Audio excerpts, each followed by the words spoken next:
Elles ont joué un rôle déterminant dans la résistance intérieure.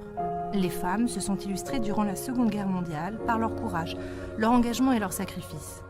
6 femmes sont donc nommées par le général de Gaulle compagnon de la libération. Bertie Albrecht est l'une d'entre elles. Elle a cofondé le mouvement de résistance Combat. C'était une militante féministe engagée dès les années 20 pour les droits des femmes. Elle meurt à la prison de Fresnes en 1943. Simone Michel-Lévy est aussi compagnon de la libération. Elle a un rôle très important dans la résistance PTT. Elle aidait les résistants à se servir de postes émetteurs pour envoyer des renseignements vers l'Angleterre. Déportée, elle va saboter la chaîne de production sur laquelle elle travaille dans un camp. Elle est pendue 10 jours avant la libération du camp. Il y a aussi Laure Diebold, agent de liaison, elle était la secrétaire de Jean Moulin. Marie Aquin, officier des forces françaises libres, est disparue en mer en 1941 à la suite d'un torpillage. Marcel Henry et Émilienne Moreau-Évrard, héroïnes de la Première Guerre mondiale, sont les autres femmes nommées compagnons de la libération. Hier, elles se sont engagées pour défendre nos valeurs.